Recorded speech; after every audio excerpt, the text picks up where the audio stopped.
अगर आप गूगल पर टाइप करते हैं डोंट डू एसआईपीज तो आपको बहुत सारे वीडियोस और आर्टिकल्स देखने को मिल जाएंगे जो आपको ये कन्विंस करेंगे कि एसआईपीज बिल्कुल गलत है। और दूसरी तरफ अगर आप ये सर्च करते हैं कि एसआईपी कैसे करनी है तो भी आपको बहुत सारे वीडियोस और आर्टिकल्स मिल जाएंगे जो आपको कन्विंस करेंगे कि SIP is the right way to make wealth.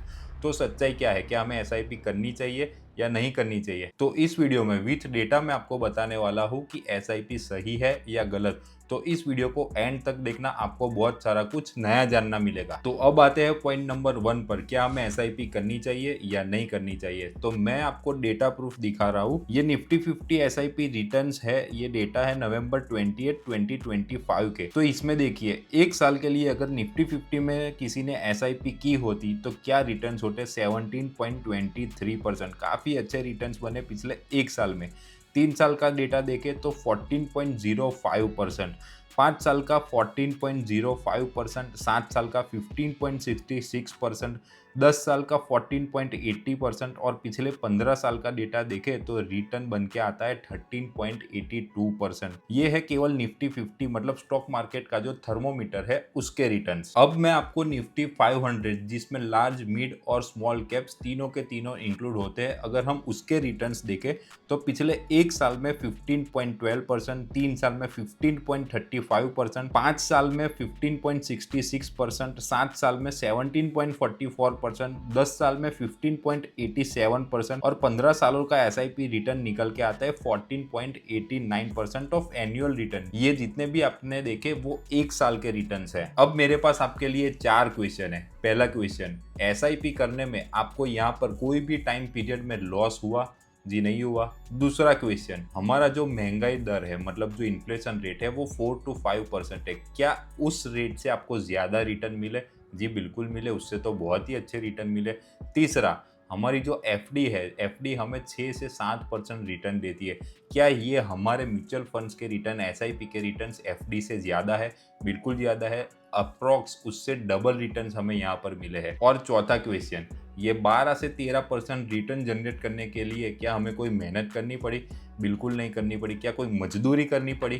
कुछ भी नहीं करना पड़ा। एसआईपी मतलब mutual funds are regulated by SEBI. तो मैं आपको ये समझाने की कोशिश कर रहा हूँ कि आपने पिछले 1, 3, 5, 10, 15 साल में अगर आपने एसआईपी शुरू की होती तो आपको अच्छे खासे रिटर्न देखने को मिल सकते थे। हालांकि पास्ट परफॉर्मेंस से फ्यूचर में मिलने वाले रिटर्न्स का हम सिर्फ अंदाजा लगा सकते हैं, कोई भी गारंटी नहीं है। हमें इससे ज्यादा भी रिटर्न देखने को मिल सकते हैं और इससे कम भी रिटर्न देखने को मिल सकते हैं। और जो लोग कहते हैं एसआईपी बेकार है तो वो लोग ठीक से इन्वेस्ट नहीं कर रहे। पिछले 3 महीने 6 महीने का डेटा देखकर बोलेंगे कि देखो इस टाइम पीरियड में हमें रिटर्न नहीं मिला, मार्केट गिर गया तो उन्होंने एसआईपी रोक दी, अब बोल रहे कि देखो रिटर्न्स नहीं मिल रहे। कोई थीमेटिक फंड में, इंफ्रास्ट्रक्चर फंड में या फिर ऐसे कोई भी फंड में इन्वेस्ट कर दिया और बाद में बोलेंगे कि देखो हमारा रिटर्न ही नहीं मिल रहा है।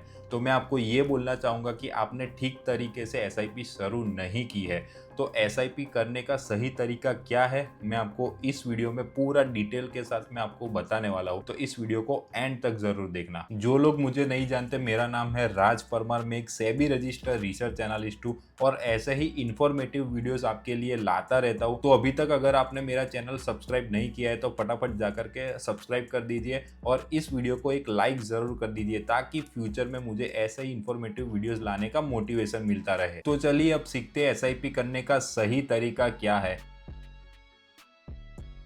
तो इसके लिए हम एक एग्जांपल लेंगे शाहरुख भाई का। तो शाहरुख भाई मेरे पास आते हैं और बोलते हैं कि राज भाई मेरी मंथली इनकम 1 लाख की है और मेरे खर्चे है 70,000, तो मेरे पास 30,000 की सेविंग होती है, तो बोलो मैं कितने की एसआईपी स्टार्ट करूंगा? तो मैं उनको बोलूंगा कि 30,000 की एसआईपी स्टार्ट कभी भी नहीं करनी है। मैं उनसे ये पूछूंगा कि आप ये 30,000 की सेविंग में से कितना कमिट कर सकते हो। कमिटमेंट का मतलब है कि चाहे आंधी आ जाए, तूफान आ जाए, वर्ल्ड वॉर हो जाए, सरकार बन जाए, सरकार गिर जाए, कुछ भी हो जाए, लेकिन ये एसआईपी आपकी रुकनी नहीं चाहिए। इसे बोलते हैं कमिटमेंट। तो मैं उनसे ये पूछूंगा कि ये 30,000 में से आप कितने रुपए कमिट कर सकते हो? तो शाहरुख भाई ने बोला कि 20,000 की मैं आपको कमिटमेंट देता हूँ कि ये 20,000 की एसआईपी में नहीं रोकूंगा। तो ये हो जाती है अपनी एसआईपी का अमाउंट और कमिटमेंट। सलमान भाई का ये डायलॉग तो आपने सुना ही होगा कि एक बार मैंने कमिटमेंट कर दी तो मैं अपने आप की भी नहीं सुनता। तो बस यही कमिटमेंट हमें इसमें चाहिए। और ऐसा मैं इसीलिए बता रहा हूँ कि हमें डेटा बता रहा है कि लोग अपनी एसआईपी रोक देते। ये देखिए पिछले 40 साल का डेटा है, जब कोरोना आया था मार्केट 38% फॉल हुई थी। अगर आप 2008-9 में जाते हैं जब ग्लोबल फाइनेंशियल क्राइसिस हुई थी तो 60% का मार्केट में फॉल आया था। और वहाँ से भी देखिए कि मार्केट ने कैसा शार्प रिकवरी हमें देखने को मिली है। तो एसआईपी का अमाउंट उतना ही रखें जो कि आप भविष्य में बंद ना करें। तो अब चलते हैं दूसरे पॉइंट की तरफ कि कितने टाइम के लिए हमें एसआईपी करनी चाहिए और इस एसआईपी को कैसे अलोकेट करना चाहिए। तो सेम एग्जांपल लेते हैं शाहरुख भाई का। शाहरुख भाई आकर के मुझे बोलते कि राज भाई मेरी 3 इच्छाएं, मतलब 3 गोल्स मेरे हैं।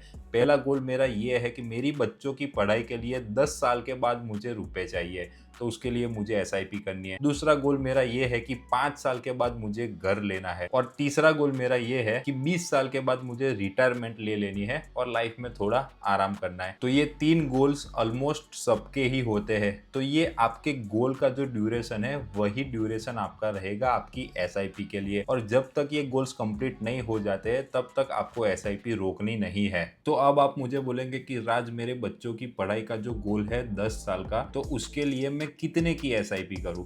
तो इस चीज में लोग भर भर के गलतियां करते हैं। मान लो शाहरुख भाई अपने बच्चे को डॉक्टर बनाना चाहते हैं या इंजीनियर बनाना चाहते हैं या कुछ भी बनाना चाहते हैं। मान लो शाहरुख भाई अपने बच्चे को इंजीनियर बनाना चाहते हैं और उनका सब खर्चा उन्होंने जोड़ लिया कि अगर आज मुझे मेरे बच्चे को इंजीनियर बनाना है तो मुझे 10 लाख रुपए की आवश्यकता होगी। तो क्या 10 साल बाद भी इतने की ही आवश्यकता होगी कि मेरा बच्चा इंजीनियर बन पाए? बिल्कुल भी नहीं। उसका रेट काफी ज्यादा होगा, जो कि हम इसे कहते हैं इन्फ्लेशन रेट, जो कि आज की तारीख में 5% है। तो अगर आपको ये इन्फ्लेशन रेट चेक करना है तो आप सिंपली गूगल पर लिख सकते हैं इन्फ्लेशन रेट कैलकुलेटर। तो आपको बहुत सारे कैलकुलेटर्स आपको देखने को मिल जाएंगे। वहां पर आपको सिंपली लिखना है 10 लाख और इन्फ्लेशन रेट आपको देख लेना है 5%। आप 4, 5, 6% से भी आप कैलकुलेट कर सकते हो। तो समझो कि 5% इन्फ्लेशन रेट मैंने ले लिया है, तो जो भी अमाउंट निकल के आता है वो करीब आता है 16 लाख रुपए। तो 10 साल के बाद मेरे बेटे को इंजीनियर बनाने के लिए मुझे आज जो 10 लाख रुपए लग रहे हैं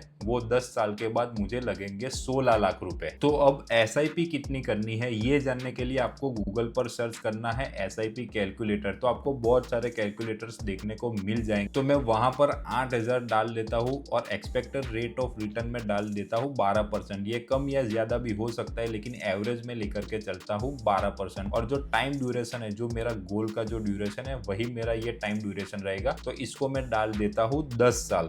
तो करीब मुझे जो अमाउंट निकल करके आ रहा है वो है 17,92,000। 9,60,000 जो मैंने इन्वेस्ट किए और 8,32,000 का जो मुझे प्रॉफिट होगा। तो अभी आप बोलोगे कि हमारा गोल तो सिर्फ 16 लाख का ही था, लेकिन अभी जो हमें मिल रहा है वो करीब है 17,92,000।